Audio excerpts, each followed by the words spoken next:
In this video, I'm going to show you how to save a NinjaTrader chart. Now to do this, you first want to go to your chart and you want to right click anywhere you want. And then from here, you have a few options. So if you want to go and just basically save chart image, like as a screenshot, you could click on save chart image or use Alt plus S, which is kind of the default keyboard shortcut. And you can just pick where you want to save it. I'm going to go to downloads, select here PNG, you can give it a name as well, and then click on save, and that's essentially what you want to do. Now it's going to look like this. If I pull up the image for you, there we go, it's essentially a screenshot of my chart which I saved.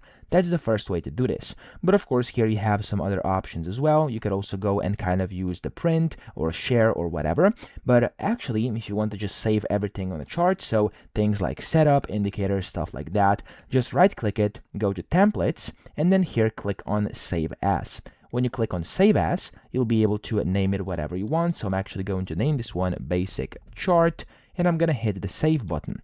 Now, once you've done this, you've actually saved your chart, so you can right click, templates, and you can go to load, and there we go, we have the basic chart and all the others you have saved. Just click on it, and there we go, it's going to be applied onto your current chart. So that's how to save a NinjaTrader chart. I hope this video helped you out. If it did, please subscribe to the channel and help me out as well.